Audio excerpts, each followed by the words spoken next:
Hello, everybody, and welcome back to the HerStory Online Summit, Day 9. I don't believe we have been online every single day, sharing amazing, dynamic stories from all over the world. So I welcome you to the ninth day.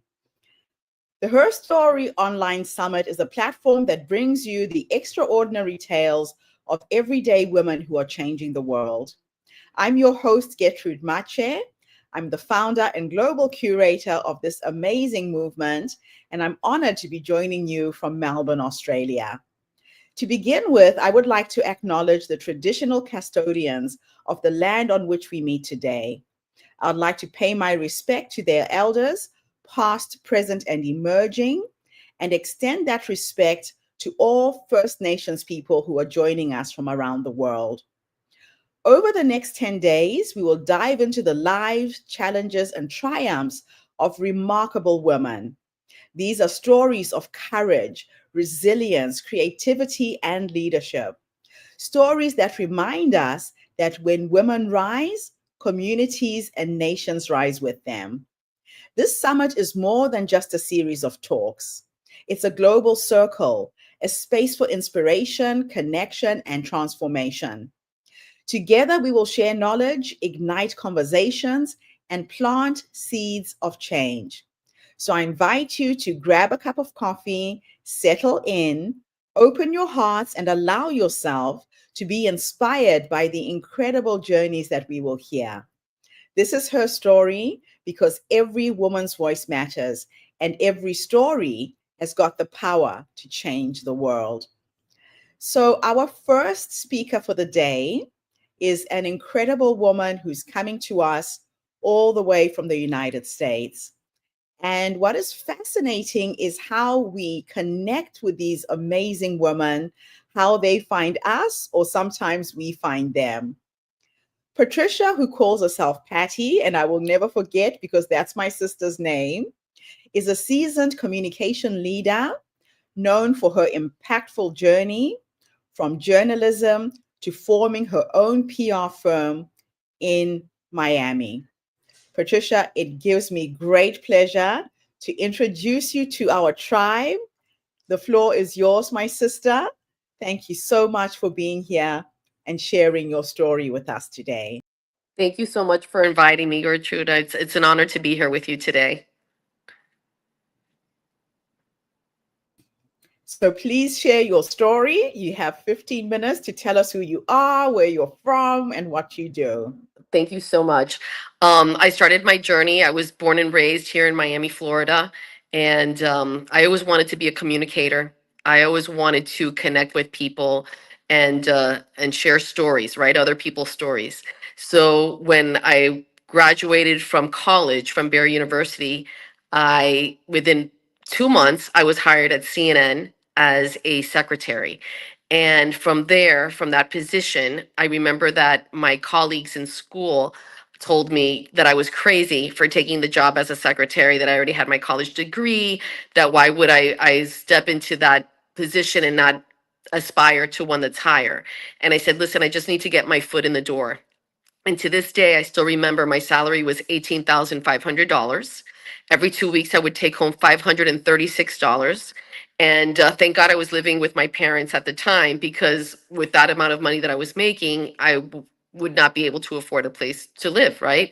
So, but what I wanted was the challenge, the experience, the connections, and to travel, because living in Miami and working for CNN, I had the opportunity to travel to Haiti 4 times during very challenging moments back in 1996, 97.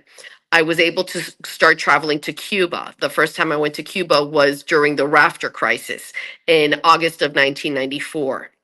And during that time at CNN worldwide, there was 10,000 employees. And at that time, Ted Turner owned the company. It wasn't owned by a big conglomerate.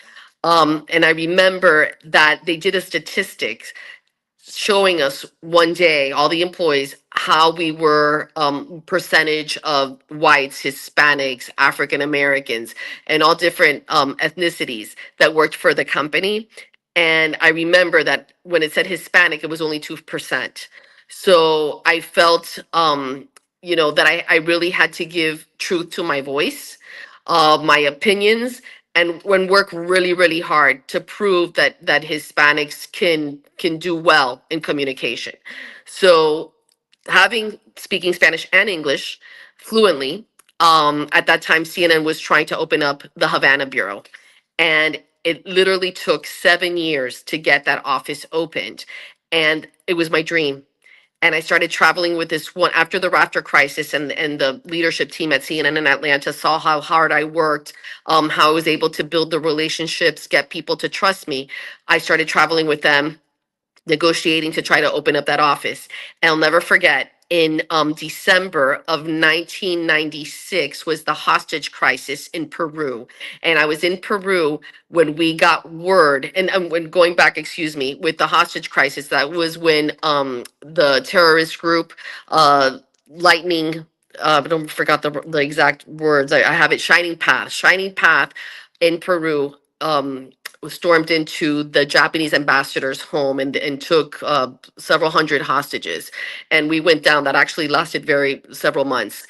But during that time, we got word from Havana that CNN had the permission to open up the office. So we had to get permission. CNN had to get permission from President Clinton, and he approved the ask. And we got our license from the State Department to open up the CNN Havana Bureau. So it was a very exciting time for me. I moved to Havana the following year of March 12th, 1997, and I lived in Cuba for almost 4 years. So living in a communist country that my parents fled was something that I always wanted to, to have that experience, because I wanted to know where my family was from, where my roots were from. I wanted to meet family members that still lived on the island. Was able to do that, and share many stories, hundreds of stories we were able to do in the 4 years that I lived there. And during that time, I had the opportunity of moving to the University of Michigan, because I was accepted to be a Mike Wallace Fellow, where every year 32 slots roughly open up, and journalists from all over the world apply to be in that 9-month fellowship. And I was one of the youngest ones that got awarded the fellowship. Then I moved to Chicago and continued on the storytelling path. And I was able to work for Oprah Winfrey as a freelance producer for Harpo, and worked for WGN. And at that time, I worked for NBC News as well as a freelancer. And during that time, I was sent to Pakistan when the United States was at war with Afghanistan. So I've always liked storytelling that is happening at that moment, these big international stories. But then, I got married, life changed, and something that I had always wanted to do was give back to my community. So I ended up leaving journalism, going into the nonprofit world, and right there starts my journey with public relations, community, and marketing. And through all that experience, then I end up at two boutique agencies here in South Florida. And then one day out of the blue, I get a call from Tenet Healthcare, which is the second largest hospital company in the United States, saying that they had heard of me and they wanted to interview me. And that became my journey into healthcare. And I've been in healthcare now for 13 years. And during that time, I got to learn a lot about different service lines, different diseases, different specialties. And I remember my boss at the time said to me, she goes, "I know that you don't know healthcare, but you'll learn it in 6 months. What I need is a storyteller, and someone that knows how to put stories together and spot a story when they see it." So exactly how she said, it took me about 6 months to just learn. And it's been a fascinating journey. I got through COVID. When COVID was happening, I was in the hospital, and got to work on numerous stories, informing the community, which is my passion, is sharing knowledge so people are informed of what truly is happening. And during that time, a lot of the doctors that I got to work at the 5 hospitals that I represented, they would all tell me, "You have to start your own PR company, you have to start your own business." And in my early 50s, in my early 50s is when I decided to start this journey. And it's only been a few years. I have learned a lot in that journey. It's been hard. I'm not gonna tell you it hasn't. It's been difficult, but I've been able to succeed and do well and represent many different brands that I have currently, worked with, or that I'm worked with in the past, but stay still connected to. Because one thing, as we discussed, Gertrude, when we first met, was I truly believe in being transparent, on being true to your word, and having open dialogue with people. And that's something that's been lost, that I think needs to be taught to the younger generations, how important it is to keep your word, even if it's not the information perhaps that the other person you're talking to when you're doing business wants to hear. But it's what I always say: I'm here today, but I don't know where I'm going to be tomorrow. And maybe down the road we'll work again together, or we won't, or you'll refer me to somebody else. But being transparent is true is very important to me. And that's how I believe people should conduct their business. And one thing I always say is, don't think about your age. Don't think about, you know, maybe this won't work. You have to give it a go. And one thing that I remember when I took that leap of faith and I opened up Patty Villa Media, I thought to myself, I don't want to be in my 80s or 90s and think, I wish I would have done this. I'm so happy that I've given it a go, because like I said, it allowed me to do well, to succeed, keep putting in the hard work. I'm still putting in the hard work. As we all know, communications is constantly changing, whether it's, and I've seen the evolution, right, of however you want to look at it, between television, radio, social media. Because when I was growing up, there was no social media. Social media came into play, or I'm sorry, computers came into play when I was starting Miami-Dade College over a little bit over 30 years ago. So, that my generation was the first one to grow up without technology and without these devices, and then ease into it. And that's why I always like to be honest with you, with the younger folks, the kids, that are students that are in college, the kids that are starting their careers, because just as I can teach them, they can teach me. And I just want to give a shout out to someone that I've been following, who I think is doing a tremendous job.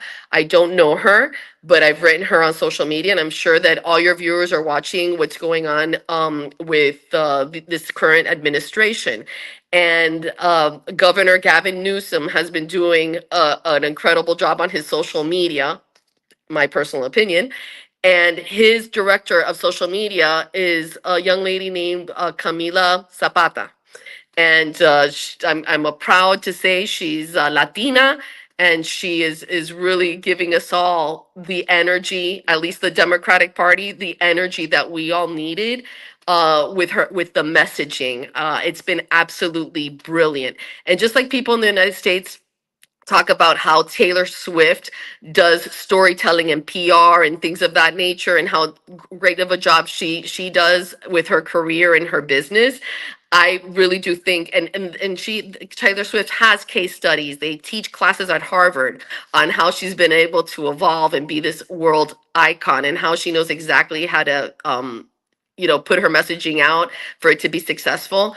I just want to give a shout out to Camila, because I think she's doing a great job. And those are the kind of young people that I want to be following and learning from, because I think all of us at any age have always something to learn. And what I see for my future is to keep growing, to keep learning, to keep teaching, to keep mentoring, and to keep encouraging. Because sometimes when people think that, maybe it's the end of the road, or I should throw in the towel, maybe sometimes it's when that spark is going to happen that you're going to have your true moment. I absolutely love it. Wow. What an incredible journey you have had, Patty. It's just amazing to listen to a woman who started off her life as a minority, breaking out into spaces where there were no other people who looked like you. Oh, Now, those early experiences, both personal and professional, shaped your commitment to authentic storytelling. So, how did that elevate the unrepresented voices?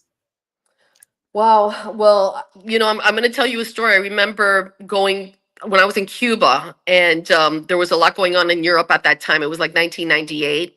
And I went to Atlanta, Georgia, to the CNN headquarters to work on the international assignment desk. And I remember meeting, everybody that I would talk to on the phone that had my colleagues. And I remember one person in particular, she grabbed my hair, she touched me, she goes, "Wow, we all thought that you were black.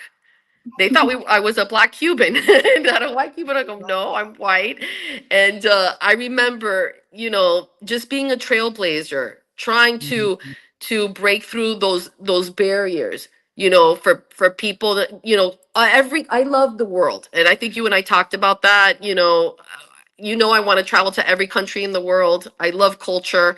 And I think there's so much to learn, and breaking barriers is something that we have to keep doing. And it's just by educating people, educating people as much as we possibly can, until possibly, I'm not asking you to agree with me on my Mm, positions or what I believe, but I'm asking you to see both sides, right? And I know that's hard, but honestly, when you really want to do it, I know that it can be done.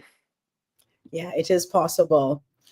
So you went from a newsroom to the boardroom. You've worked for CNN, NBC, PBS, then you pivoted into entrepreneurship. Yes. What was the decisive moment that told you that it was time to build the Patty Villa Media? And what mindset shifts did that require?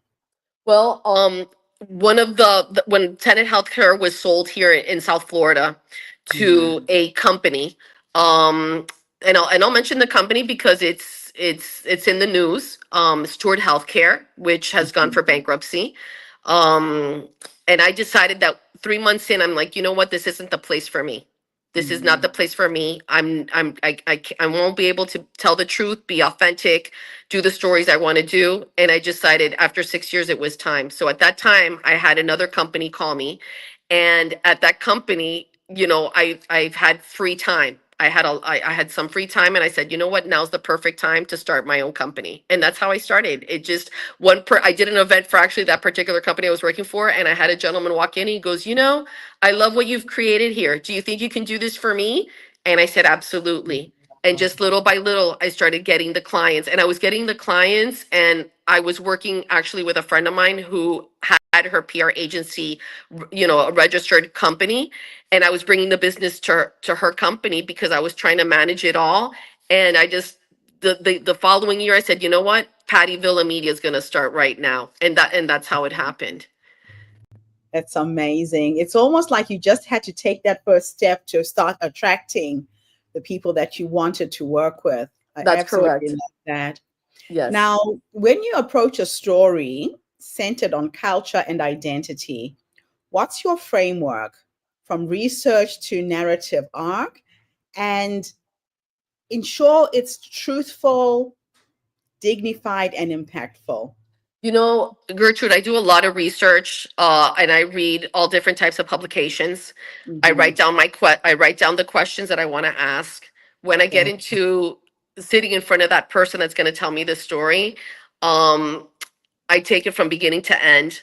Just ask them anything, and see where the conversation goes, right? Because you can't script everything. So I always yeah, see where that person that I'm interviewing, that I'm profiling, how that fits into the story that we want to tell. And right. at the end, I always ask the same question, which is there anything else you want to say that I didn't ask you? Oh, And I beautiful. always allow that person to express themselves, because I truly feel that every human being wants to be heard, Yes. okay, wants to express their story and Hmm. what they're feeling. And that's why I believe that people should really share their stories online. I'm a big advocate for that, because Hmm. once that person passes, and is no longer on earth, if their stories aren't living online, you know, people may forget them. And at Yes. least the stories online will live forever. Yeah, yeah. Yeah, and this is the thing about the technology that's out there now. you can immortalize these stories because they don't go away. They stay No, online. Your children, your grandchildren, your great grandchildren get to see and watch those stories as well. That's just incredible. yes. Now, how do you guard against tokenism in media projects? And what practical checks can producers and brands adapt to ensure real inclusion? Well, as you know, in this country, we're going through a difficult time with inclusion. Yeah, One that I'm not happy with. And I'm have faith that, and I know that's going to be turned around. When I don't know, when hopefully another administration goes into office, but I always try to be as inclusive as we possibly can.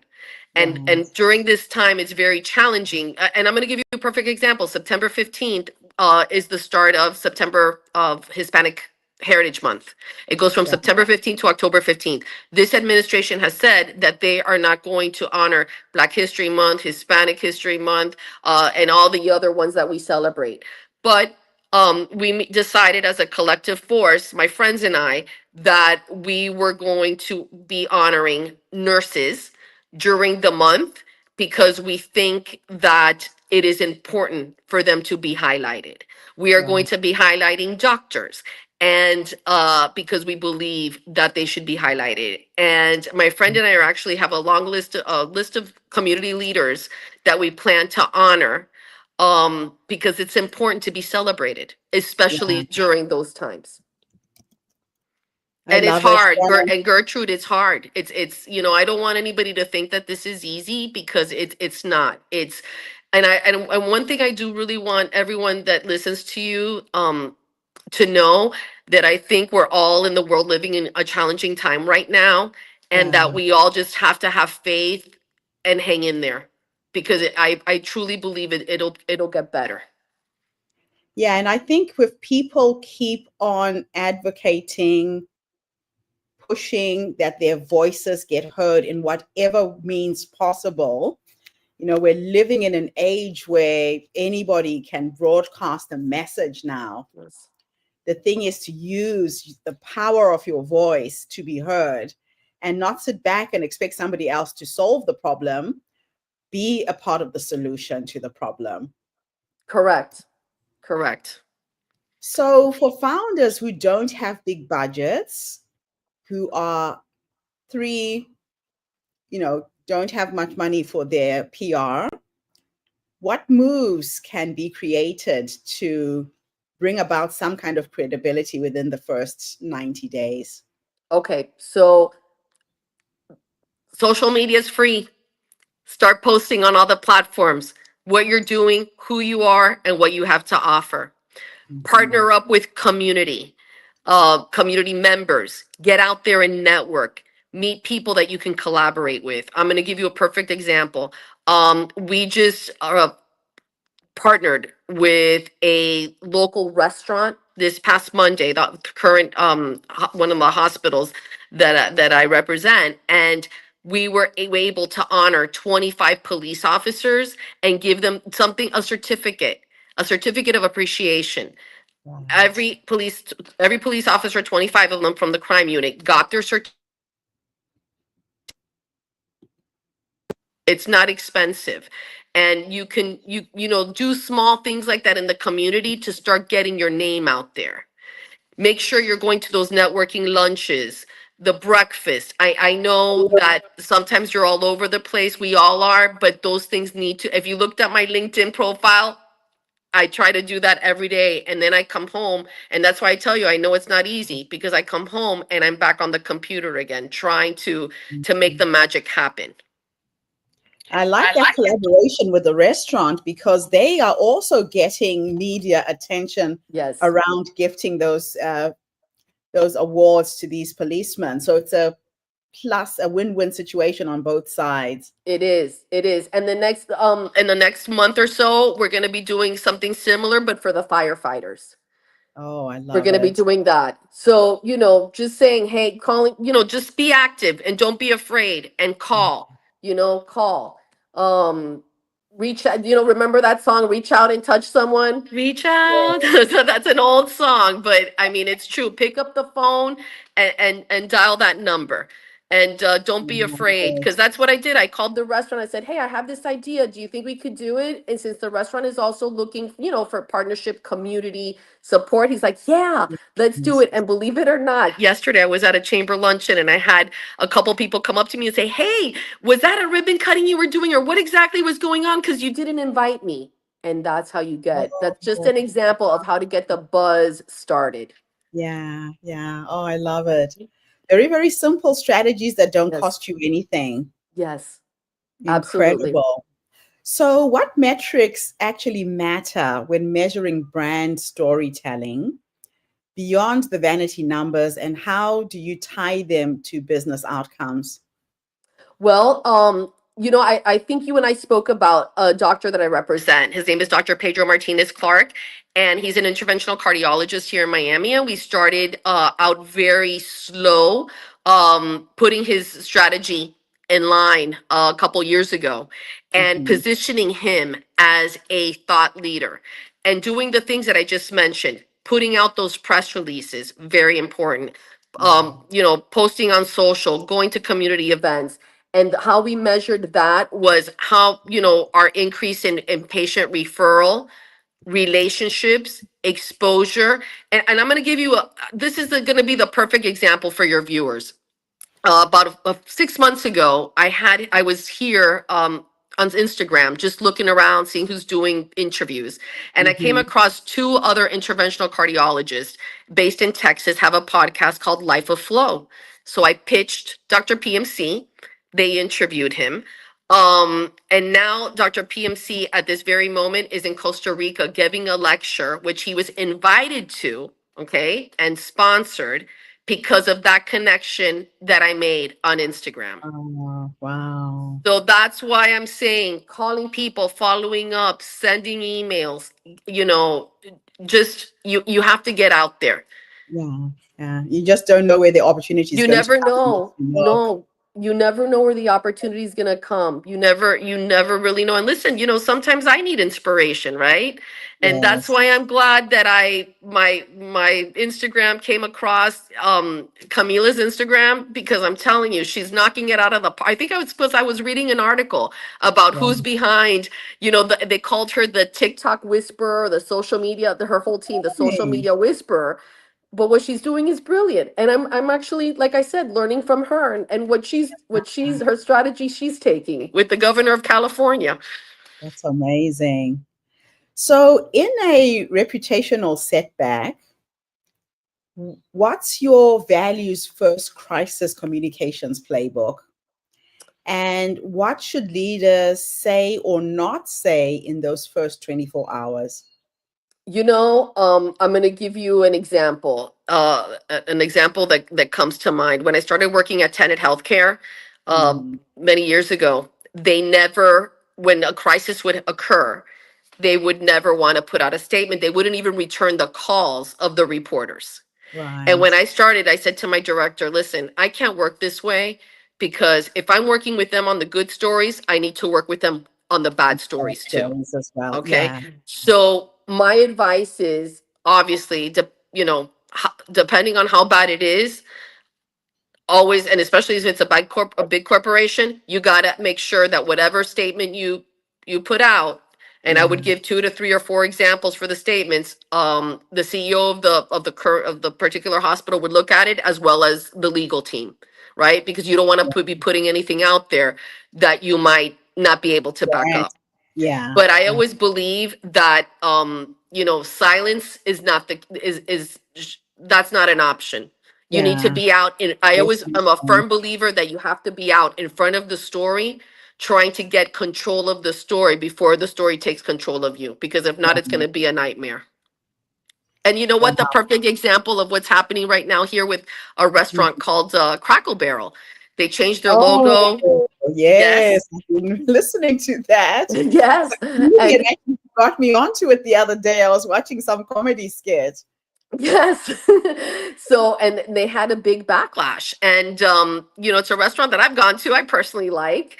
And Yeah. I always think you really need to know your customer. Before you make changes, you need to know who your customer base is. You need to know who your patients are. You need to know who's buying your product. Oh So you man, continue that loyalty. It's so important. And communication, communication, communication. it's crucial. It is. It is. It's Sometimes absolutely sometimes crucial. I think people don't understand how crucial it is.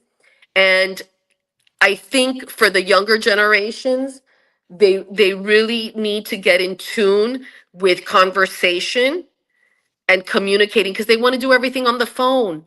They want to Yeah. do everything on the phone and over the computer. And life is not like that. You need to No. have that human touch because things Uh, can be misread or misunderstood by text. It's happened to me. So I'm speaking from experience when I've received, from time to time a text and I'm like, what is this about? And I just pick up the phone and say, what are we talking about? And thank goodness we have a conversation because yeah, sometimes you could be thinking something opposite of the person that's trying to communicate with you. that is so true. I remember once interviewing the CEO of Taco Bell USA. There had been some kind of a hoax. Somebody went online and declared that Taco Bell was coming to a small town in Alaska. And this thing went viral. It wasn't true. The media got onto it. And instead of them just dismissing the story, they actually flew in a big truck with 50,000 tacos to Alaska. Uh-huh. And so they rode on the media, what this guy had created online. And when they got there, they started talking to the community and they found out that a lot of young boys were committing suicide in that town. It's a small town called Bethel. And so they started a youth leadership program. So they put that under their nonprofit. And it was such a fascinating story. But the timing of it, I was writing for the Huffington Post at the time. And Hmm. that's how I picked up the story. So whether something is positive or negative, you have to react, you have to respond. Silence, as you say, is really not an option. No, it's not an option. Oh my gosh. So, okay, let's now talk about your entrepreneurial reinvention. So, you and I share a very similar story. I started this platform when I was 51. So, I had gone through my traumatic divorce and launched the Her Story speaking platform while I was recovering from heart failure. Now, reinvention can be tough, especially for women over 50. Hmm. What was the toughest part of leaving corporate media, systems, the identity, or the safety? And what's one thing that you'll do differently on that journey? I'm going to tell you, I wish I would have started this journey when I Earlier. was a lot younger. I wish I would have started a lot younger. Yeah. But fear, Yeah. fear always seems to Hold creep us up, back. hold us back. Mhm. And I listen. I've had a great career, right? I've worked with some great companies. I've had wonderful experiences, and that's one thing I'm always very thankful for because I know a lot of people are not living their passion, but I Yeah. I am truly living my passion of storytelling. That I could say. I feel very Yes. fulfilled, but I think it was just timing. Maybe it was the timing that had to do with it, and being persistent, having a good accountant, right, to guide me, because I didn't know anything about opening up a business, Business. right? Yeah. So finding the right accountant is very important. Right. And I remember a friend of mine said, "Oh, I don't think you should put it. I don't think it should be Patty Villamedia." And I thought to myself, well, I'm not going to change it because no one's going to. Everybody's going to remember my name. Yes. So, it's a great way for people to remember your name in a time that we're living, that we're always bombarded Yeah. by messages, because sometimes and I'm sure it happens to me, it happens to all of us. We have the Instagram, LinkedIn, Facebook, three different emails, and you're wondering where did I see that? The other day it happened to me. Where did you see that message? And I had to go looking Yes. back to see exactly in several places to see, and it happens to us all. So I And what I think love about that is your name is unique. And like you're saying, people will remember it because it is your name. Some people are very scared of putting their name on their business, right. but there's only one you, so why not Yes, use it? that's right. That's right. That's absolutely right. Oh, I love it. I absolutely love it. Now, media is deadline driven and intense. What daily practices or boundaries protect your creativity and well being without compromising excellence? I always try to stay ahead of trends, always have to have good relationships with the individual reporters, because as we both know, that medium is constantly changing, of people that are going into, becoming reporters, let's say in Miami. 2 years later they need to New York.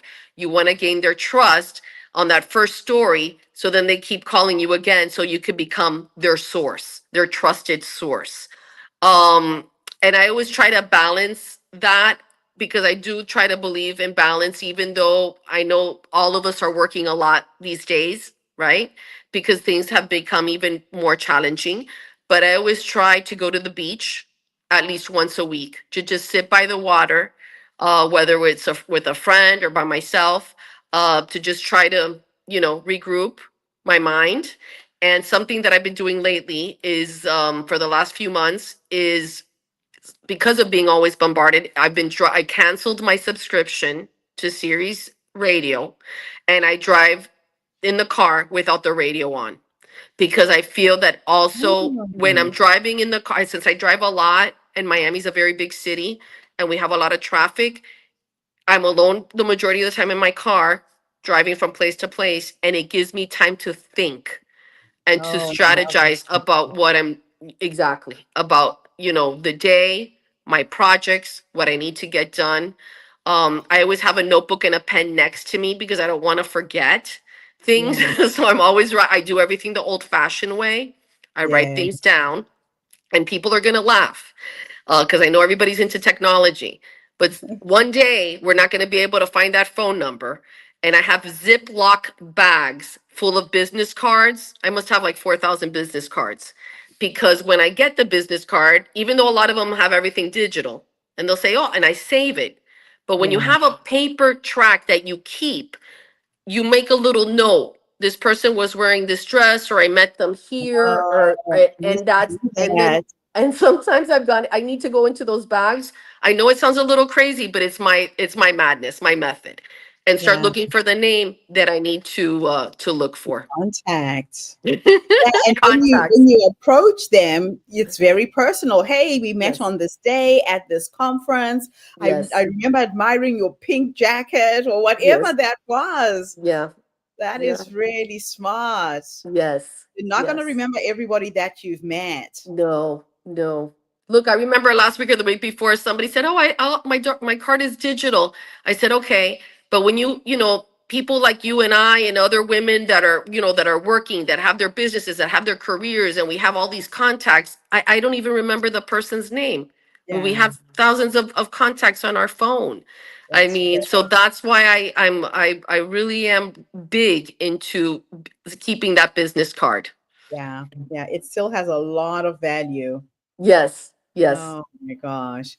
Now, can you share a moment when stepping back rather than pushing harder led to a breakthrough or a story?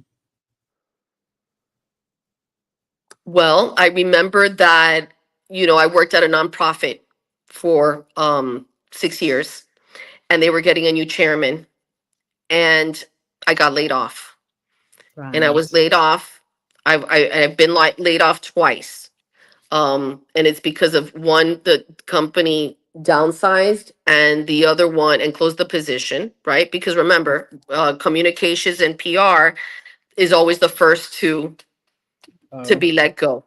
Yeah. And the second time was with the first time was with the nonprofit, a homeless shelter, and I'll never forget the chairman at the time took me out to lunch, and I was the only one that he took out to lunch and told, and he goes, "Listen, you've been here for 6 years.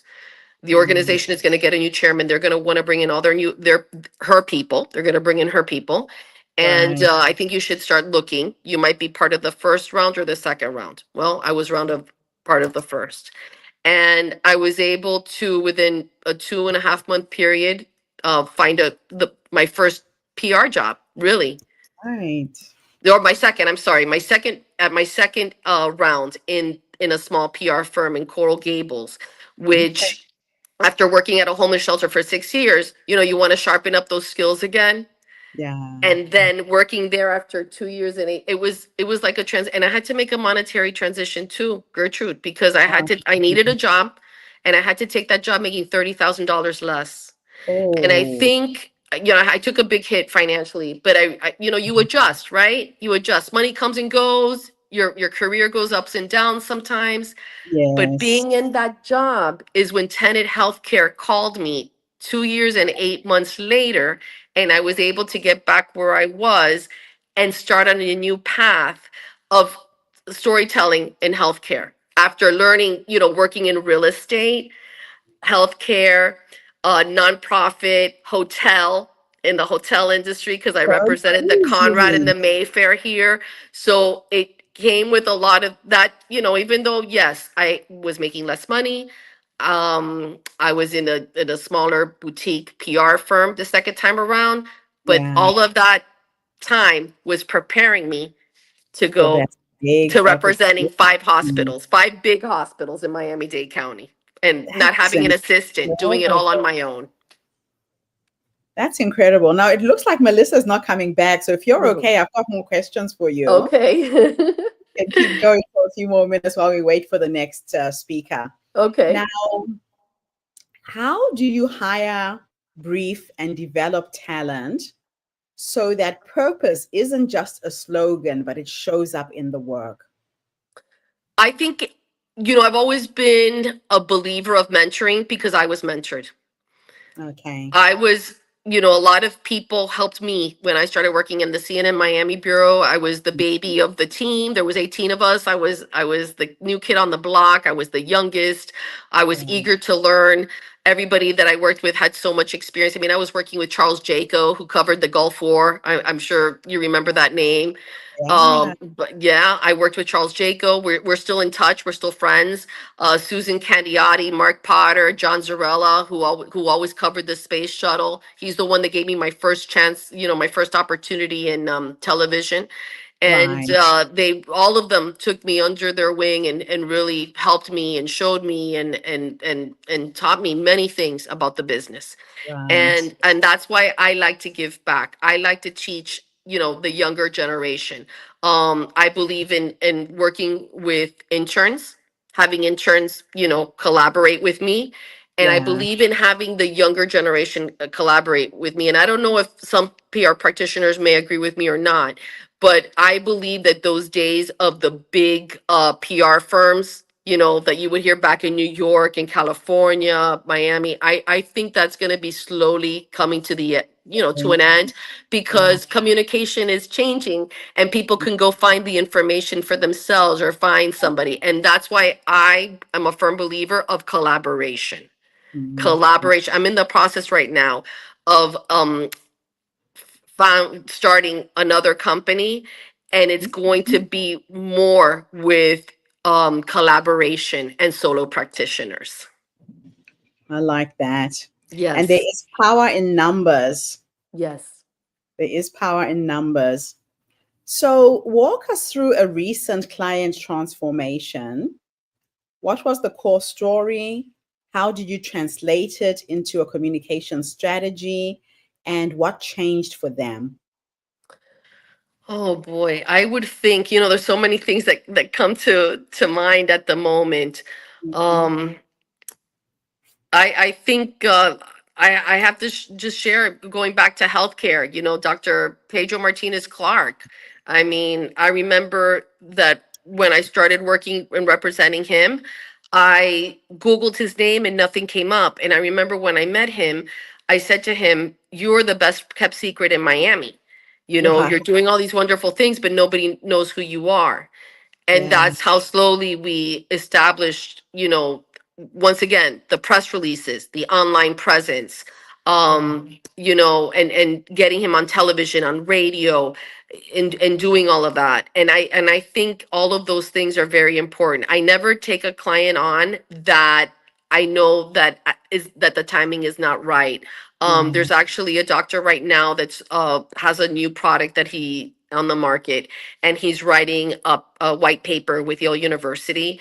And last week I told his the person that represents him, I said, listen, I don't think right now is the right time for me to step in and help you, Okay. because if you can't share the information, there's nothing for me to do. And I Right. wouldn't feel right, taking you on as a client and not really doing very much for you until we're able to share all the information with the public of what it is that he's working on. Okay. So it's sometimes you have to make, if you're a true entrepreneur and true to yourself. And Yeah. I think what we're seeing in the world, and I know I'm deviating a little bit from your question, but I think what we're seeing in the world right now is that the truth is going to come out. Yeah. And that You can't hide we are living in a time where everything that was covered and it. everything that was not said transparently is going to be coming to light. Yeah. Yeah. Yeah. It's just a very interesting time when it comes to truth telling. Yes, yes. You can't hide much anymore. No, you can't. You It doesn't can't. matter who you are, how No. powerful you think you are.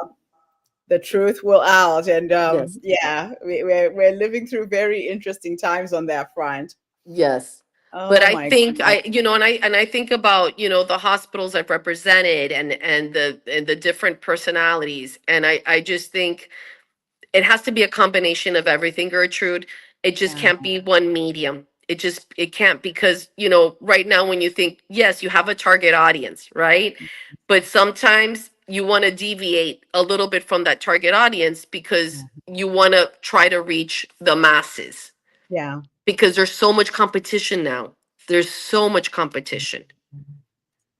The competition is stiff. So, what advice do you have for women who are pitching culturally specific stories to major platforms? How do you navigate gatekeepers without diluting the message? Simple. Keep it simple. Keep Mm, it very simple. Don't overcomplicate things. Don't send long emails. Don't send long pitches. I just got, actually today, I posted it on my LinkedIn. I just got Dr. Pedro Martinez Clark on. He was interviewed by CNN for a story on CNN Underscored. And the pitch was simple, to the point, to the reporter that was working on the story. This now, we talked a little bit earlier about Spanish, bilingual month coming up now, September 15th, yeah. Hispanic month.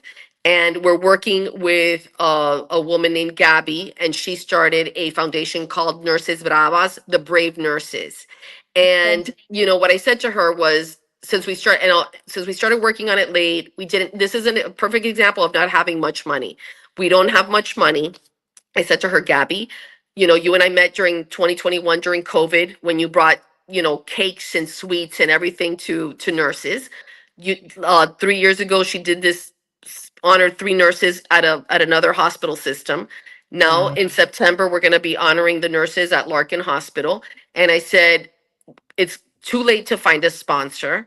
Mm, But we can still do this. We can still have the nominations done, the nurses picked, present them with a certificate, and create the campaign on social media and pitch the media. oh, And I'm wow. still trying to find a sponsor, so for a dinner. So if I find a sponsor for 20 people, I'm going to send you the picture so you can post Oh, it. I love it. That's And you could absolutely tell your audience that we did it. Yeah. that is beautiful. That's Yes. absolutely beautiful. Yes. So many Her Story members, our community, are pivoting or scaling later in life. So my demographic is women over 50. What's your advice for translating decades of lived experience into media or PR advantage? Well, I think because I've lived some such unique experiences, right? Hmm. People, I've become, a community leader here in South Florida, a trusted leader, um, because of the trajectory that I have had. Right. And I think speaking, like we talked earlier, speaking your truth is very important. Speaking your Hmm. truth is very important. But I think because of those unique experiences, that's what shaped me. And just because we're older and we're seasoned and we're experienced doesn't mean that the hard work stops. Because I'll come home, put on the computer, go to bed, wake up at 5 in the morning, 6 a.m., and immediately have the coffee and I'm back on the computer. Right. Is it something, last summer, I love the beach. I wish I would have been able to enjoy the beach a little bit more, but Yeah. especially during these economic times, like I told somebody yesterday, you can't, because she was telling me, God, I'm so tired and business, but I keep getting all this work. And I said, and you know what? That's great. Keep taking all the work and do it and say yes, because there's a lot of people in this moment. I have several friends that are in their 50s and looking for a job because, Gertrude, we all know that ageism and discrimination against people our age does exist. Yeah. I know it's something that people don't like to talk about, but it's the truth. And I It's so never true. and you never know what the experience is going to be like until you get there, right? Yeah. Yeah. That's so true. Because when people look at, let's take me for example, people look at me on a piece of paper, I'm 56 years old, but I bring a knowledge of experience and thank God that I've been given opportunities.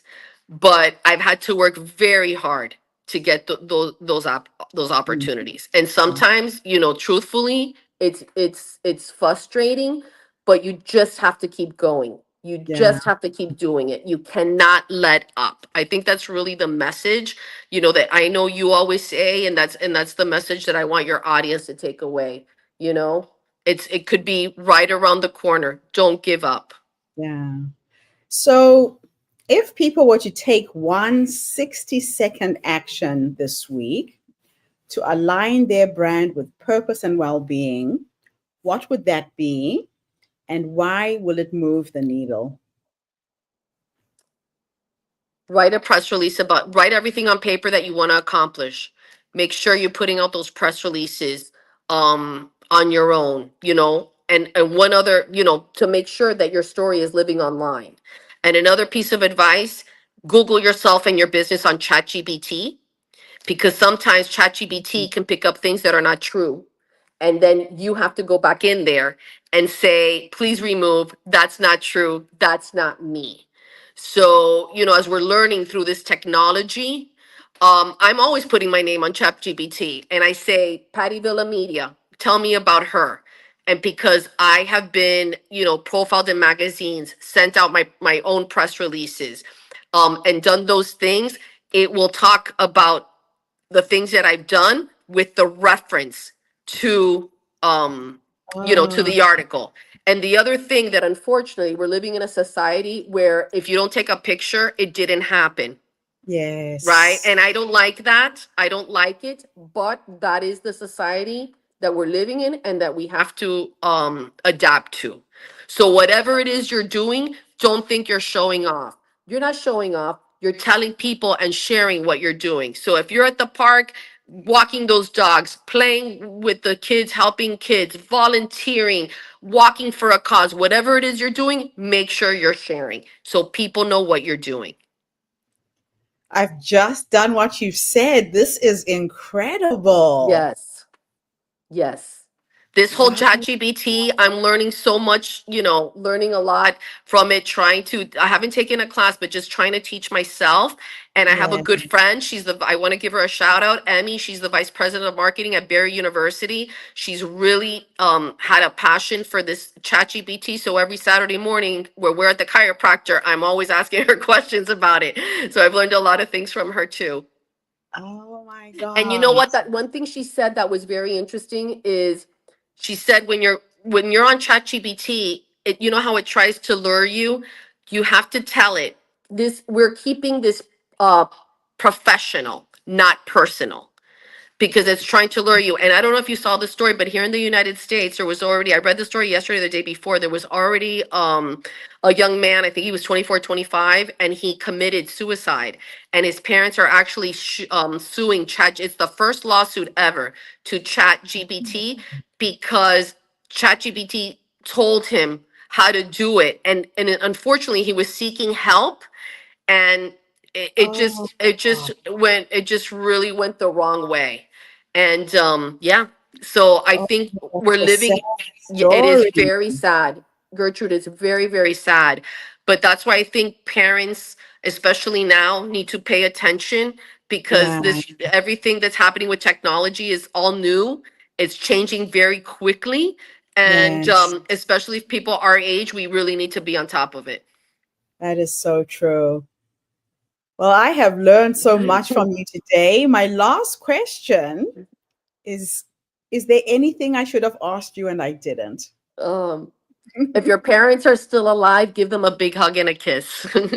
Oh, fortunately, mine are late, but I can Yes. relate to that. Yes, yes. Keep your parents. My father passed away 10 years ago, and my mom's 80 years old. And it's, you see them changing. And, Yeah, I'm in that caretaker age group right now. And, yeah. just love your family, love your parents, because I think the world needs a little love right now. Oh, I love that. I absolutely love it. So I'm going to put in a little plug here for one of our recipients for 2025. So every year, Patty, what I try and do is I find a woman in our community. Our focus is around women and children, the elderly, or the homeless. And we try and support financially in whatever way we can. The recipient for 2025's online summit is an incredible woman, 60 years old, based in New South Wales, Australia. Mm-hmm. Bernice Williams is her name. And what's happened with Bernice is she's gone through several rounds of cancer. She now has leukemia. Her husband has gone through several rounds of cancer and come out on the other side. And she's been waiting for a bone marrow donor. Thought she had got one, was supposed to go in for a procedure on the 10th of September. And this young woman has now withdrawn. Another person has stepped up. So it's been a waiting game. Mm-hmm. And she's reached a point where the government can't fund her health care anymore. So the family are trying to raise $20,000. I need everybody who is online right now to go onto this link and donate. Give whatever you can. Every cent helps.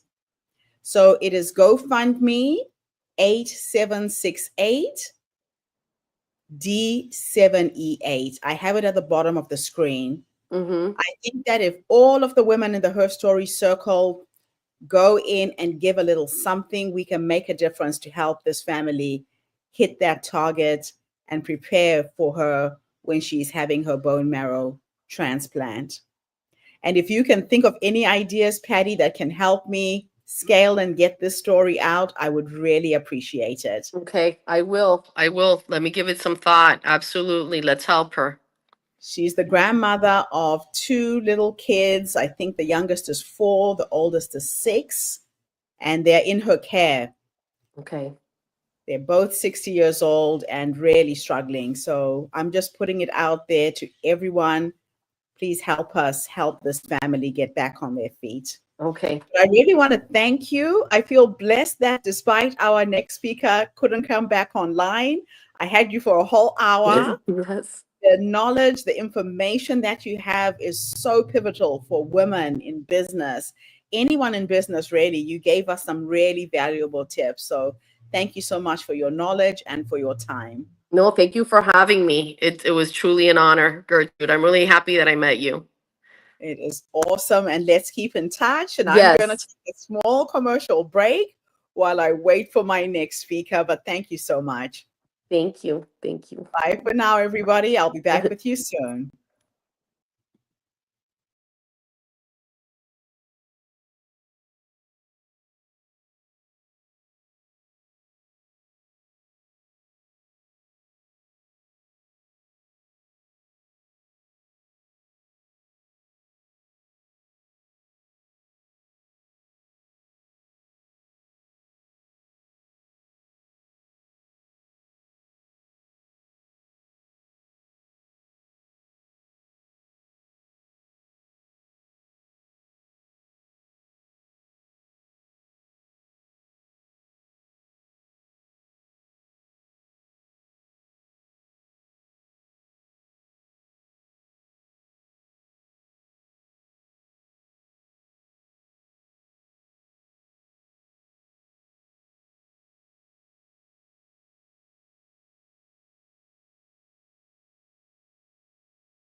Good morning.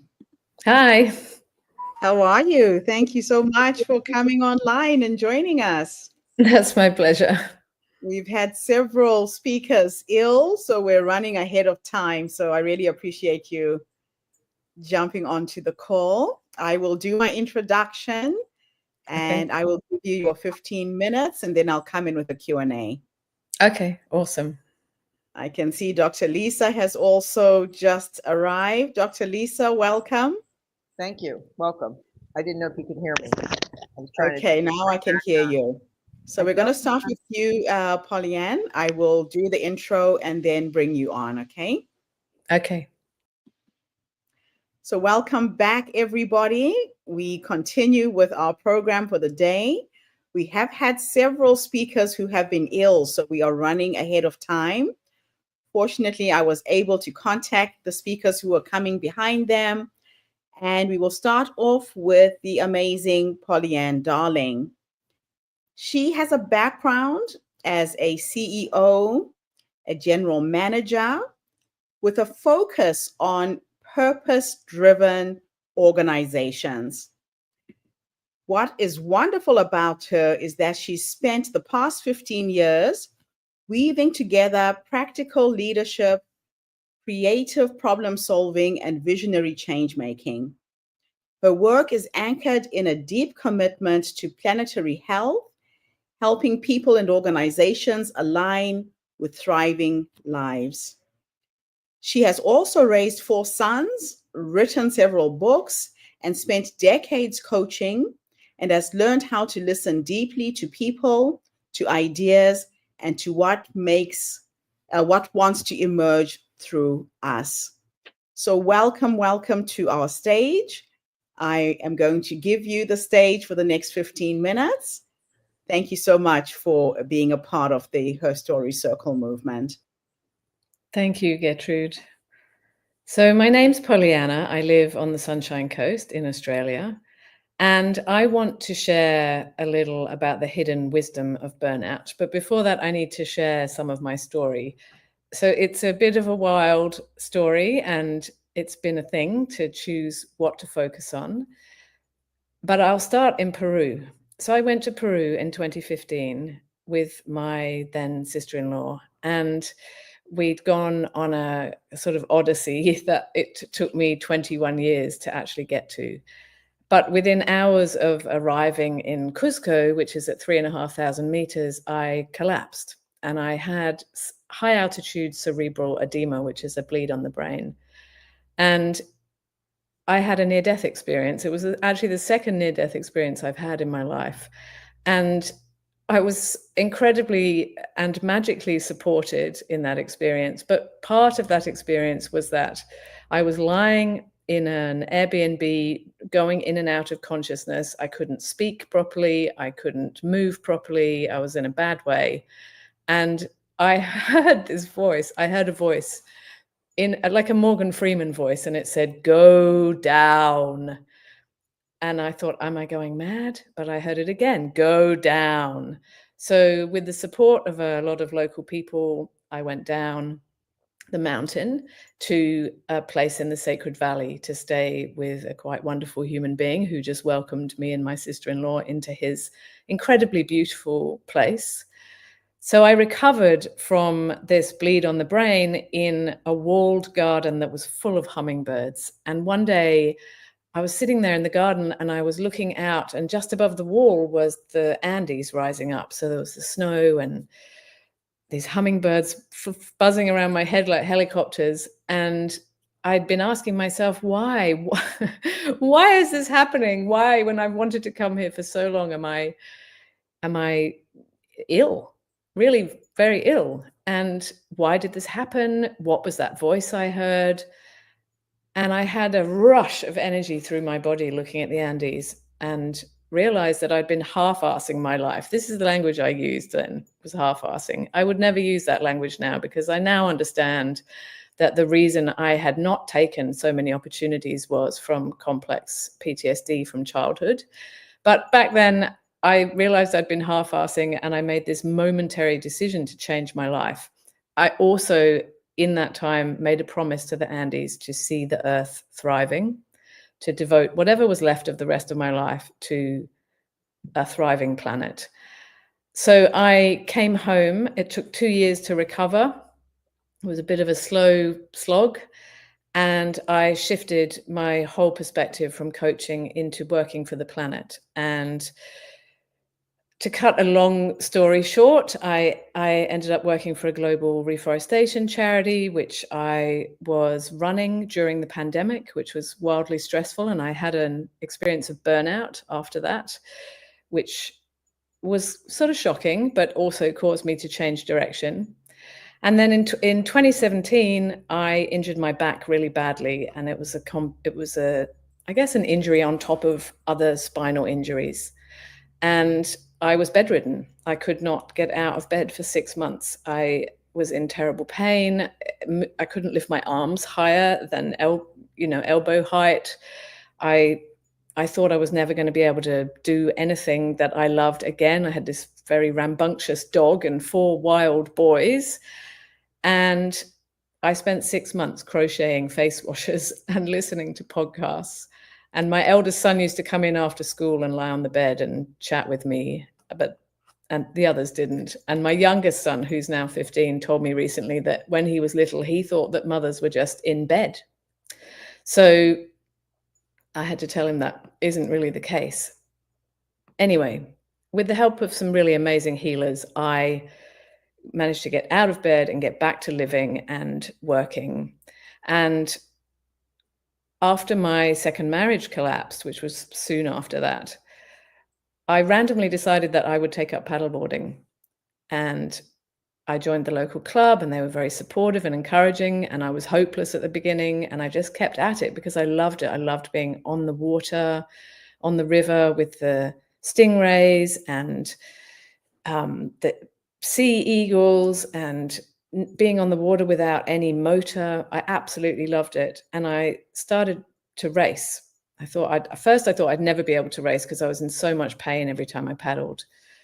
And I took up racing. I won the first race I went in. And then in 2023, this is cutting it really short, I became the Australian over 50s women's paddleboarding champion, which was such an astonishment for me and a real testament to the power of incremental change, because I was bedridden in 2017, and by 2023 I was an athlete. And I never knew that you could become an athlete in your 50s. I think as women, we're often told that, we get to over 50 and that's it. You're kind of on the downhill slope. But I am fitter and stronger and more in my own power now than I have ever been in my life. And I'm 53 and I'm still paddling and I'm still being athletic. So I wrote a book about that story.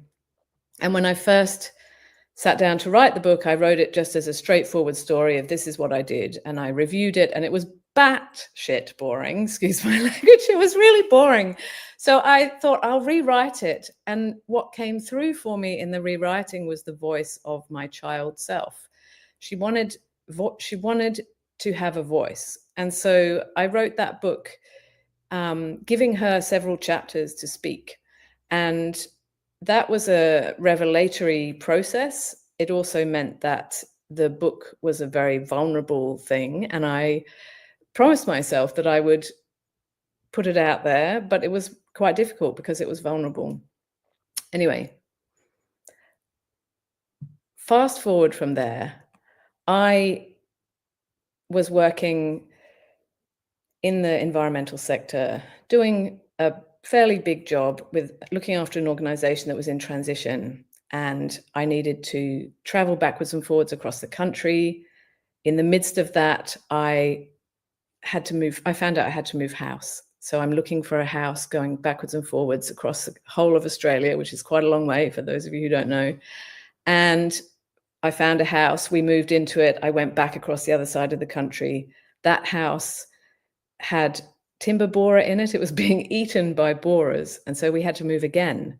And in the meantime, my stress levels were ramping up, and they were ramping up, and I couldn't eat properly. I lost a lot of weight. I started to lose all my energy. So between this going backwards and forwards and moving house and being unwell and not being able to eat, I went into the most massive burnout. Like, it was a total takedown. I went down emotionally, mentally, physically, spiritually. I just wound up in this terrible, terrible hole. And I had no energy. I couldn't exercise. I couldn't eat. It was truly a horrendous thing that I would never wish on anybody. And I asked myself all the way through, what is this about? Like, I am the person that you can knock over and I will just get back up. I'll just get back up. Why am I laid so low? And one of the things that happened in the interim time was that I hit menopause in 2023. So I became a champion paddleboarder and hit menopause at the same time. And I noticed that my energy changed when I hit menopause, but I didn't change what I was doing. I just continued on in the way that I had been going.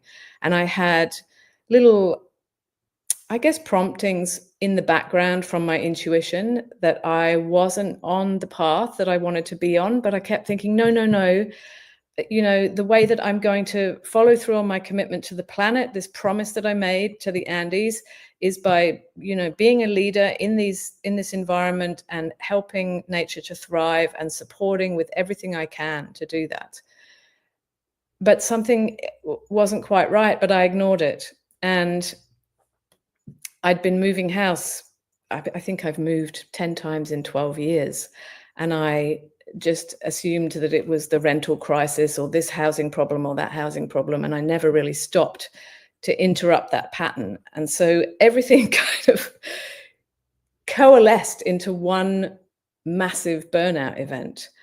And I started seeing a psychologist, which made everything worse. And she kept saying to me, "You're obviously going through a depression." And I'd leave these sessions and so everything in my body said, no, this isn't, what she's saying isn't right. And it was terrible. These sessions were terrible. It was so unhelpful. And then one day I was driving along in the car and I just left one of these miserable sessions where I just came out sobbing. It was horrendous. And I sat in my car and it was similar to when I was in the Andes. Something opened up inside and I thought, this is not depression. I don't have depression. I'm in my menopause walkabout. My highest value is freedom. It's the thing I treasure the most. And I realized in that moment that I actually had everything that I wanted. I had the freedom I wanted not to be tied down to a house. We were house sitting all around the place, my son and I. I had the freedom to assess my life post-menopause. Where am I? What do I really want to do with the rest of my time? What is it that my life has taught me up to this point that I can share? And how can I fulfill on this promise to the planet without burning out? What is it that I can offer? And the whole thing just lifted off me. I don't even know how to describe it, but the heaviness of what the psychologists had called depression disappeared in a moment. It just evaporated. A whole lot of resources came into my life that supported me to change my health. I got a lot of energy back, and I recovered and reinvented myself and totally changed my direction, understanding that menopause and burnout are like, you wouldn't wish burnout on anybody. I wouldn't wish anybody to burn out. And if you are awake to what your body is telling you, what your intuition is telling you, what your soul is calling you to, you don't need to burn out. But for those of us that ignore those signs and just continue on because of whatever, belief that you have, or, my beliefs were around, I have to do the right thing. I have to give it everything.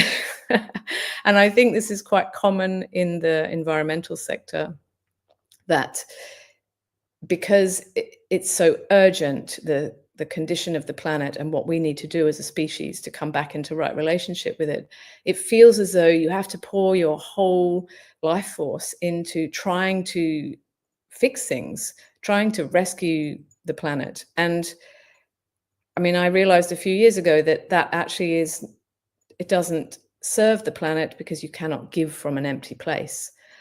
So it's a common thing, and it's not something I would wish on anybody. But if you do happen to find yourself in burnout, the thing that I would like everyone to understand is that it contains hidden wisdom. It is an invitation to change your life, just like menopause is an invitation to step up to the table, to understand that your body has been completely rewired and that you have an opportunity in this moment to create anew, something completely different. And that's why I love to coach and mentor, because there is a joy in that.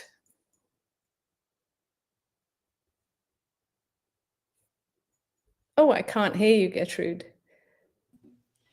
Thank you so much, Pollyanna. That's an incredible story, and a story that a lot of our community can relate to. So we're going to come back and do a Q&A with you after we've had our second speaker for this session.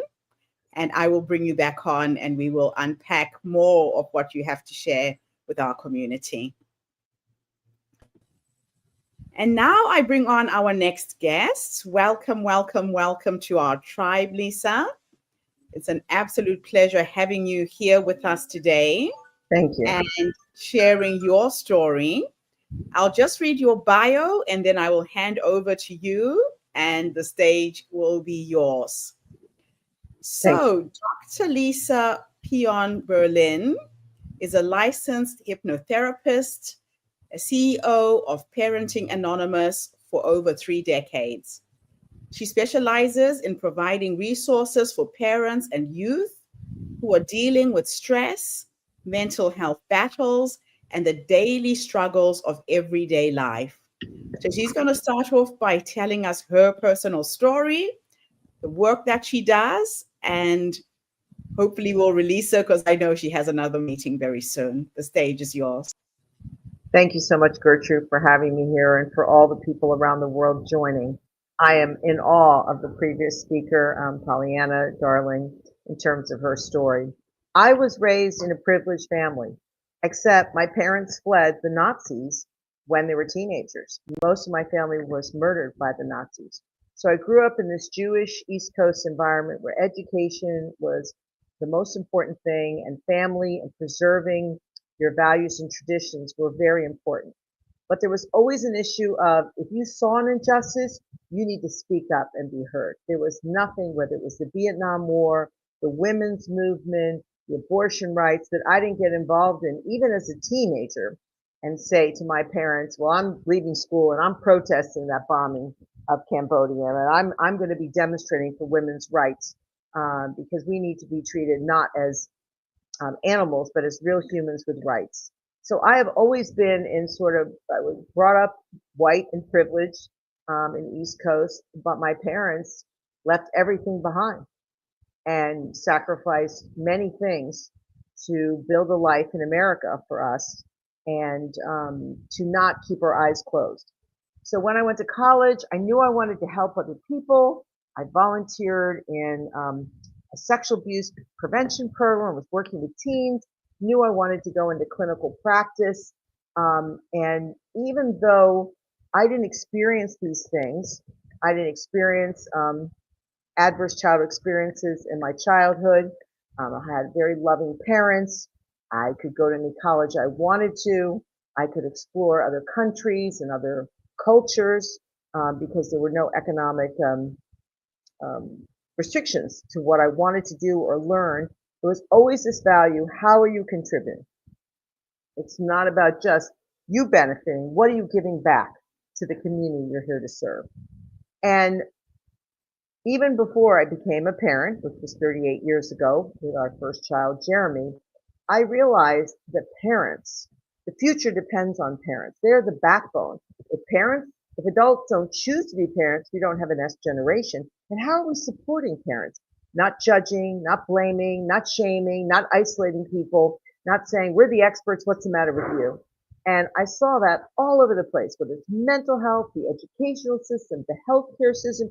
You go to the emergency room in this country, and the parent is first accused. If you're of color, you are low income and produce a Medi-Cal card or Medicaid card in other states, you're immediately judged. What did you do to your child? If your child is suicidal, if your child is suffering from depression, if your child's not doing well in school, the school look at you as you're the evil one. And I thought, this is all backwards. And when I became the president of Parents Anonymous in 1992, I knew I was in the right place. I'd run other organizations, state organizations, and I wanted to be on the national stage to change the conversation, not just of the institutions, but the people working them. Because the institutions are made up of the humans who have all these prejudices that they're putting on parents, people of color, women, fathers. What are you doing? Why aren't you doing this? And why didn't you go to college? And why aren't you addressing your child's problem? And on and on and on, instead of seeing ourselves in partnership. When I became a parent myself, I saw that in terms of how I might be judged or how I approach the teacher to help my child address a learning challenge or a social commitment or when they joined a sports team and I thought the coach was way too harsh. And how did I help my children maneuver in this world? And so I became a clinical hypnotherapist because I believed in that hypnotherapy has been used for centuries. And I knew that I wanted to add evidence-based tools to my toolkit. I had a private practice for a while. I promote meditation. Every Parents Anonymous group starts with meditation. We use mindfulness. We use affirmations. All that's science-based is created within the environment of Parents Anonymous, which runs support groups and the National Parent Youth Helpline, which we'll talk. But what feeds my soul and why I go to work every day is I wake up every morning and say one thing to myself: what value can I add to the vision and mission and goals of Parents Anonymous? And every day, that's how I push myself forward. That's how I expect our 100 employees to act. I expect people to think about what value can I add. And every day I know I'm adding something, then that fills my soul and my heart and helps to prevent burnout. Yes, I work sometimes 90 hours a week and I got to find time for self-care. I've got to find breaks. I'm also the kind of administrator who can balance 100 things at once, 500 things at once. I still have a good memory. I turned 70 years old this year. It didn't make a difference in my memory or my energy level. But that's not for everybody. And people need to know where they're at. Their story is their truth. And I'm not about putting my truth on others. My job in Parents Anonymous is support the empowerment journey of diverse parents, children, and youth. You see the difference? I don't believe you can empower me or I can empower you. My story or the work we do at Parents Anonymous may inspire you to do what you need to do in your life. But I don't own your power, so how can I empower you? When teachers say, oh, those are my kiddos, I'm like, no. They have parents, and we need to respect the role of those parents, whatever their family structure might be. Maybe step-parents, maybe grandparents raising them, maybe a nephew is raising them, whoever it is. The teachers in the schools and the healthcare system, mental health, and social need to respect the role of those adults who are in charge of those children and support them in how they are growing and changing and how they are supporting and loving their own children. It's a two-part harmony. I am first a human being, a woman, a mother, a wife, an employee, and all those things. But first of all, I'm a human being. And I think we often forget that in human services. And my colleague in environmental world, she says, the planet's going down. We have people calling us, they're going to kill themselves. We have people coming in and saying they've been raped. We have people who've been attacked, domestic violence, who've been involved in a crime, who's been shot by the police. We have people in all kinds of crises coming to the organization. Our job is to step back and how do we support people? What do you need? I can't give you a new house tomorrow. I can't get you a new job tomorrow.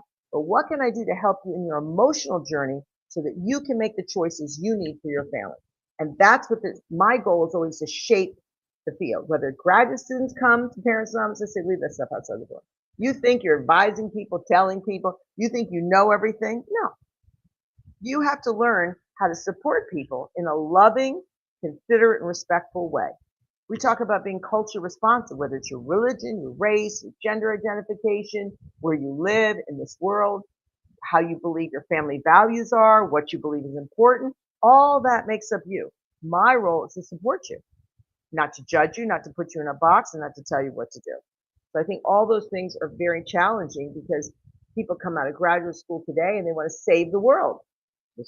My colleague talked about saving the environment. Well, we need humans to change their behavior to save the environment, just like we need to support humans when you talk about building on the strengths of families. And what are those strengths? And I think my whole life, if people look at me and say, oh, she's a woman in that position, you have to realize I've been doing my work for over 40 years, and I was an N of one. There were no women in positions of authority running national organizations, statewide organizations. I don't care what you're on. There were mostly white men. And people would look at you, oh, and then you get judged by male values. Are you being aggressive? Or why is she in that role? And she's so smart. And you get criticized in so many ways. And you need to shut all that stuff down. That is about other people, not about you. Stay on your journey. Find people who support you, who listen to you, who may give you advice when you don't do the best thing, but they're doing it in a loving, supportive way. They're not blaming you, shaming you, or saying, you don't have to you can't have those qualities. The qualities they attribute to men in power, they don't want to attribute to women in power. People are afraid of that. And you need to stand up for who you are and what your truth is. And if you're working in an organization that you don't feel happy in, you don't feel you're connected to the mission, the work doesn't suit you, go somewhere else. And it's not easy to say that because people are making a living, they have to support their family, themselves, but you can seek out other entities. And I say, follow your voice inside. And sometimes that's very hard. And it's easy to get shut down. It's easy for people to say, oh, who are you? Why do you think you know that? You think you're the smartest person in the room. Listen to everything's been said about me. And it's like, I don't think. I just do what I do. Ask questions, learn, apply, implement, talk about effectiveness, promote evidence-based services, not made up stuff that has no reality to it, and serve it on anybody who shows up at the door. And we provide all the services for free. It doesn't matter. Wherever I go, I want to know, does that work? What's the science behind it? And do I want to use that on myself for my emotional well-being or my physical well-being? We all make those choices every day. And that comes to also when we're seeking help. And I think it was great that the prior speaker talked about the therapist. She knew it was wrong. So when you get a sense it's wrong, here's a saying we live by. Asking for help is the sign of strength, and keep asking. So when my colleague before said the therapy didn't work, the therapist made her cry, it was all wrong, she realized she needed to make a change. Make the change, whether it's for you, your child, your partner, your neighbor, your community. You need to keep fighting for those things. And it may not be present. You may have to be waiting a long time to find what works, but you don't have to accept things that don't suit you and don't feel your soul and don't help you. You have every right to turn them down. And in some situations, that's very tough. You might think, oh, she's saying that easily. It's been tough when I've done it. It's like breaking up from a bad relationship. Well, I've known them so long, or they're a family member, or I've got to accept all that abuse. No, you don't. If it doesn't feel your soul, it's just hurting you. And you're letting other people control you, which is my greatest motto. Don't let other people control you. And you can't control them. Control yourself. And try to do good in the world and find what fills your heart so that you wake up every day with joy. That doesn't mean the work's not hard, challenging, disappointing. We didn't win a grant. We expanded. We didn't expand. This politician said they'd help us. That one didn't. I deal with that every day. This funder says this and they change their mind. You got to roll through it. And people say, oh, don't take it personally. Of course it's personal. I don't do this work if it's not personal. It's in my heart. Every single parent, child, and youth I've met or didn't meet over the last 40 years of my career, 42 years of my career, means something to me. Whether or not they knew what I did, whether they said thank you, I don't care. It's not about them thanking me. It's about me knowing that I've done something good that helps other people. And that person in Parents Anonymous helps the next and the next and the next. So I know I'm almost up with my time. It's been a pleasure being with you. I'm sorry I can't join your panel, but I think this is really historic work. I love the idea of her story is your story and going forward with that. And it's a pleasure meeting you, Pollyanna. I'm sorry, I have like 1 minute to stay on for the panel, and thank you, Gertrude, for inviting me, and I'll leave it up to you. Thank you. Absolute pleasure. I'm going to ask you one question before we let you Go go. ahead. Go ahead. So, under your leadership, you've helped millions. What do you think has been the most impactful initiative during your time as CEO for Parents Anonymous? Well, I think it's the helpline. So in 1969, they started a helpline. It's not unheard of that people, we didn't have cell phones in 1969. So I've been there since 1992. So we've expanded. Now we have a national parent youth helpline, and parents and youth and children of all ages call us, text us, and live chat us 24 hours a day, 7 days a week, whether they're in crisis or not. So they know they're not going to be judged, but they're going to be supported. We just dealt with a shooting. A father called us last night at 3 a.m. He had a gun in his hand and he wanted to kill his girlfriend because she said he was cheating on her. But he had this moment. He decided to Google us. Remember, he had to Google us and find our number and call. That moment in time, he didn't die. His girlfriend didn't die. His 15-year-old son didn't die. And we connected him to help. And that's the moments that I think we don't have that support in America or worldwide, where people can reach out and not get blamed and shamed, first and foremost. And secondly, get some real help. That is awesome. Thank you so much, Dr. Lisa. We'll release you and let you go. Thank you for being a part of our summit. Thank you sharing about your personal physical challenges. Your menopause is not spoken about enough with women. That affects us, and how you become this incredible athlete. And thank God the environmental sector has you. Thank you so much. All right, so let's unpack your story. What an incredible journey you've been on.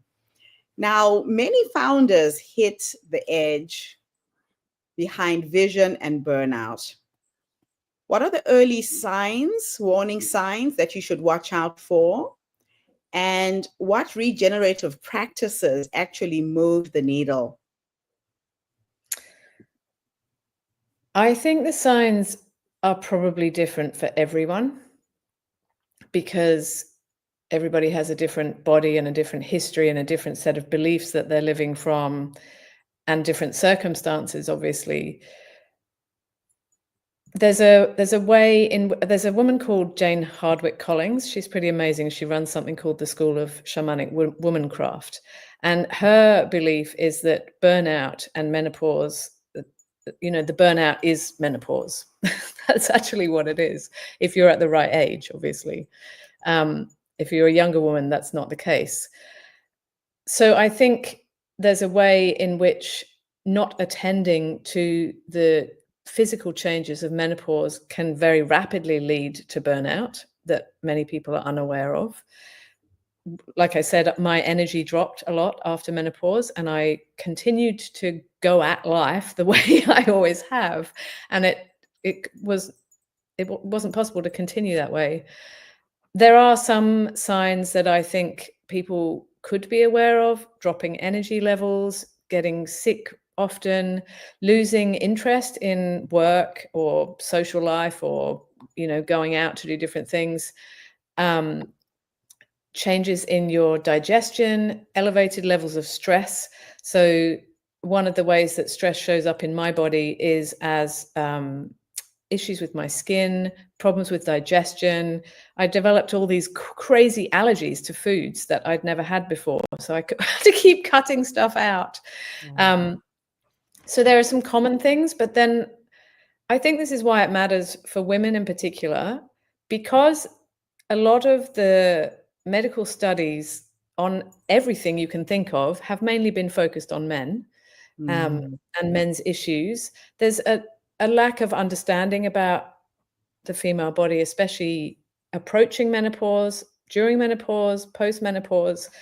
And that's why it's really important that women are in good body awareness around what's happening in their own body, like monitoring their stress, making sure they're getting enough sleep, making sure you're eating well, making sure that when you get those little intuitive messages that are saying, something's not right, something feels off. It's so easy to ignore that and just go, oh, that's just a feeling. I'll just keep going with this thing that I'm doing. But those that quiet voice that says, hey, something feels off here, it's really something to be attended to.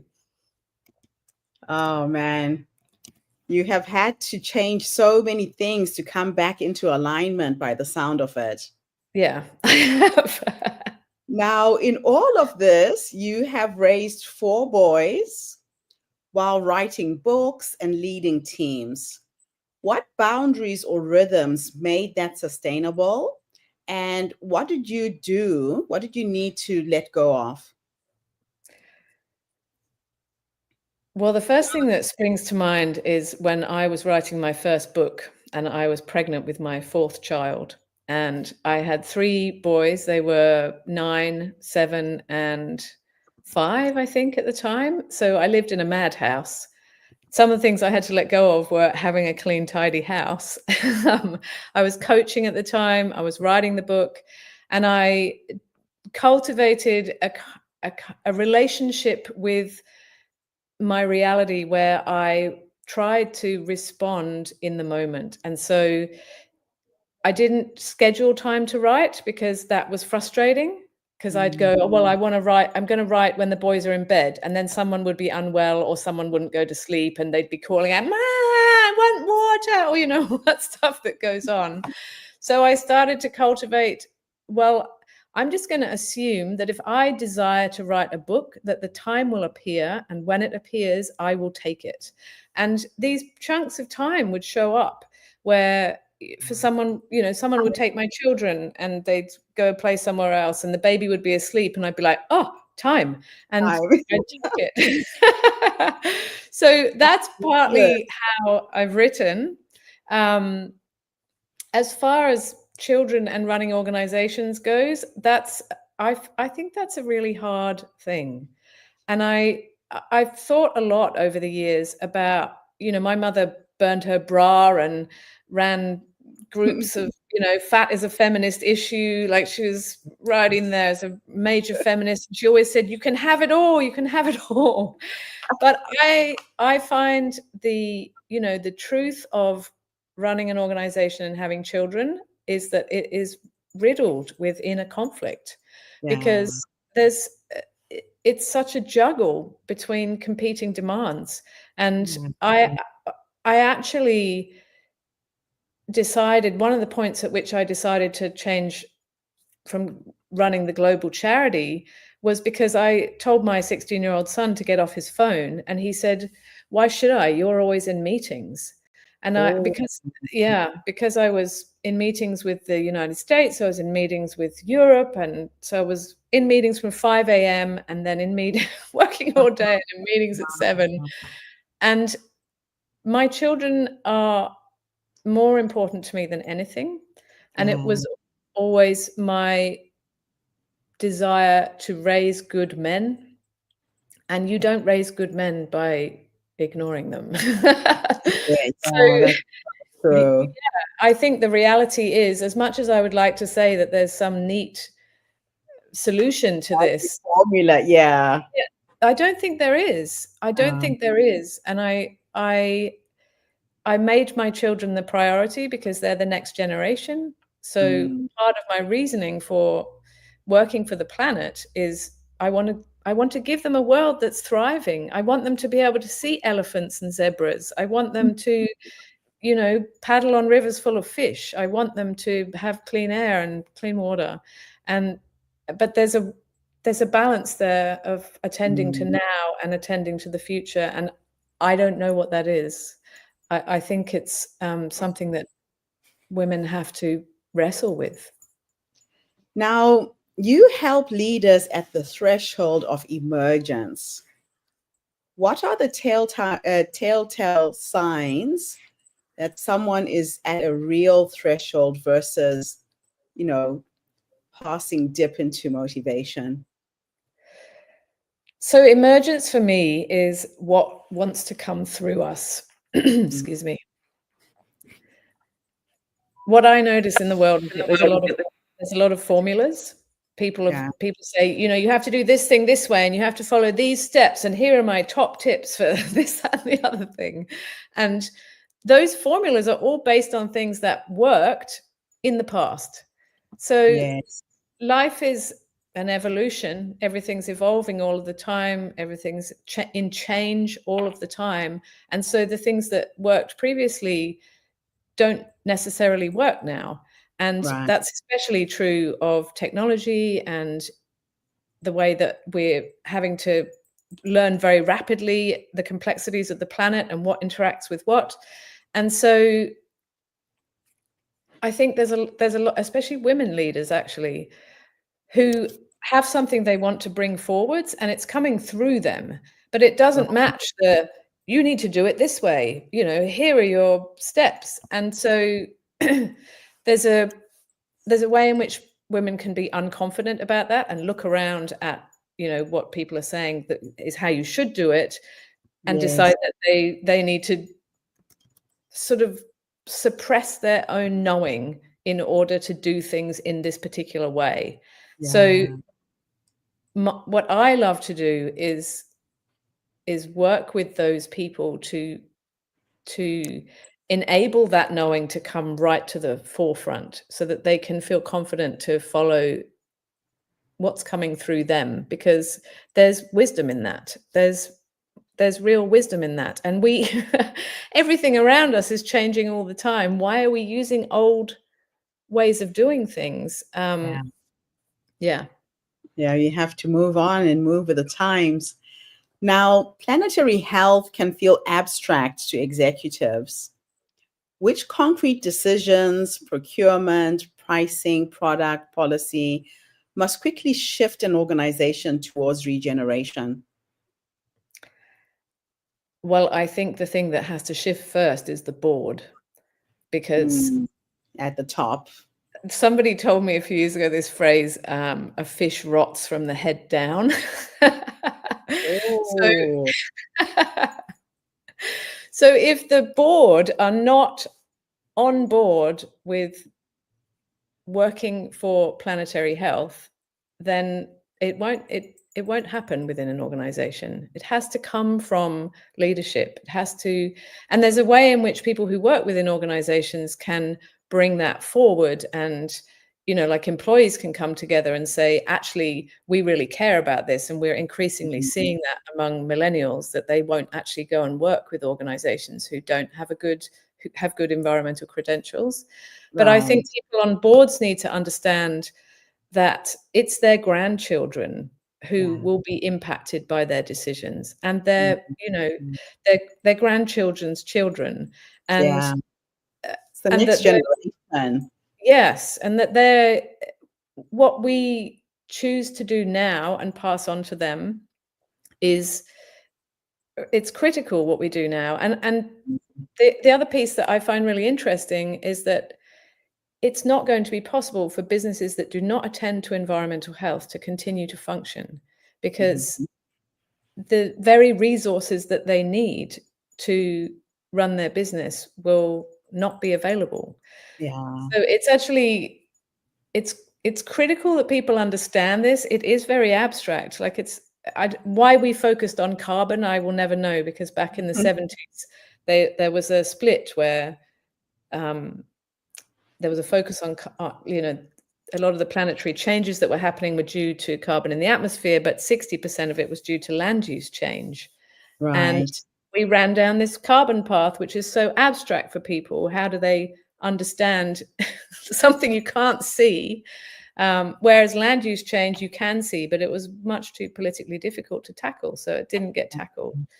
But you can see it everywhere. I don't know if these are things that people could think about in boardrooms. It's when was the last time you drove down the road and your windscreen was covered in moths at night? When I was a child, there were always moths on the windscreen, and now you'd be lucky if you see one moth. You go, it's a moth. Yeah. So interesting. Yeah, I just think that we need to change the hearts and minds of the people who are in the boardrooms and making decisions. And Mm-hmm. the only way to do that is for them to be able to understand what that means for the people that they love and the places that they love. That's what I believe. Now, in Birth Your Book, you work from the inside out. What's your process of uncovering a writer's core theme? And how do you protect the book's integrity through edits?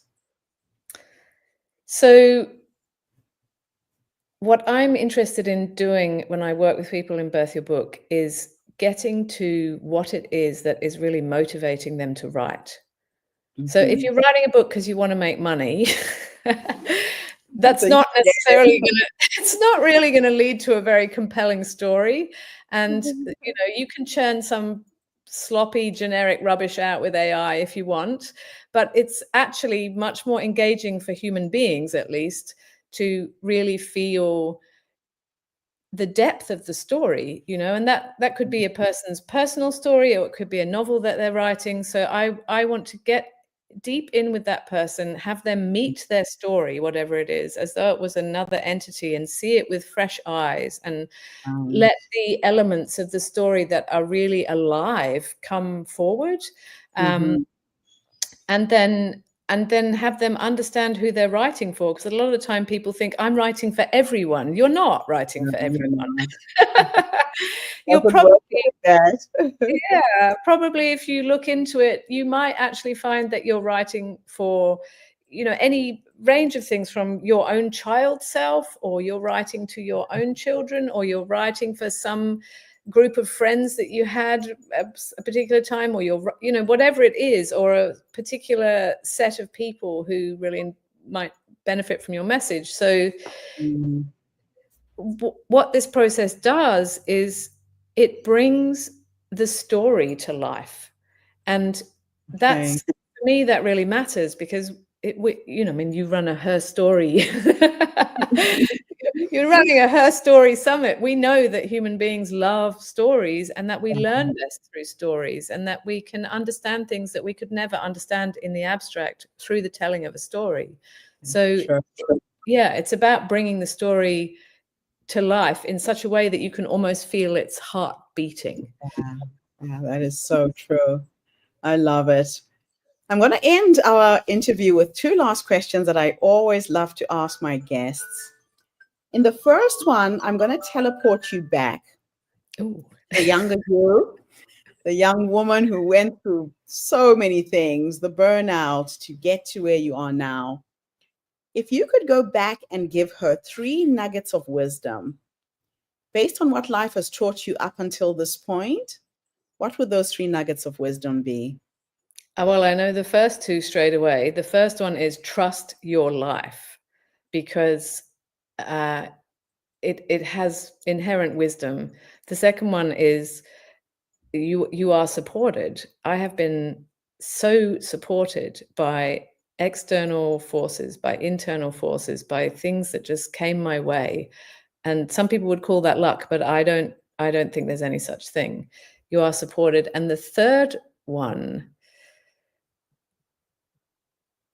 is maybe something around joy, because joy is a very momentary thing, and those moments are to be cherished because they are restorative and they are beautiful. And there's a way of accessing more joy, which I think it's one of the 4 immeasurables in Buddhism. It's called mudita, and it's like vicarious joy. It's taking joy in the joy of other people.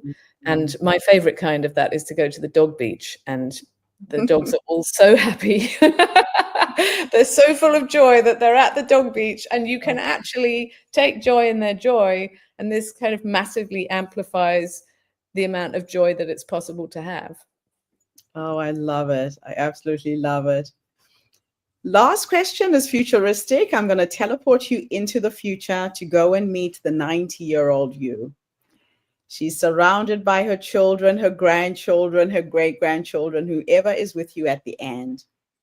If you could teleport and meet this wise woman who has led you up until that point, what will you say to her when you finally meet her? Gosh. I know you asked, I've seen you ask this question before. Still, I'm totally unprepared for it. What will I say to her? I just have this feeling that she's really cool, and that I would just say to her, "You're friggin' cool," and I'm glad you got to have this experience. My name, by the way, I asked my dad once what my name meant, and he's, because I looked it up and it doesn't mean anything, Pollyanna. And he said, "Oh, it's from the Latin. It's poly meaning many, and Anna meaning years. And so it basically means may she live a long and interesting life." And so Oh, wow. you just teleported me to that moment where I go, I have had such a long and interesting life, and it's been great. Love it. I love it. So you can just live and be your namesake. Yeah. Absolutely wonderful. Listen, thank you so much for coming online and gracing us with your knowledge and your presence. It's been absolutely wonderful having you at our online summit this year. Thank you. It's been very much my pleasure. Thank you so much, Gertrude, and thank you for all of your amazing work. It's an absolute pleasure. And thank you to everybody who tuned in today. The Her Story Circle is not just a speaking platform. We're a social impact movement that brings you the stories and voices of women from all over the world. We share our stories to uplift you, to inspire you, to energize you, but to take you from where you are now to where you're trying to go. We've heard several stories today: women over 50, burnout, divorce. We're here to support you. We're here to help you. You're not alone. Look for the experts who can take you on this journey. I'll be back this evening with our UK and European guests. In the meantime, have a fantastic day, morning, or evening, wherever you are in the world. And Pollyanna, thanks again for being here. Thank you. Bye for now, everybody.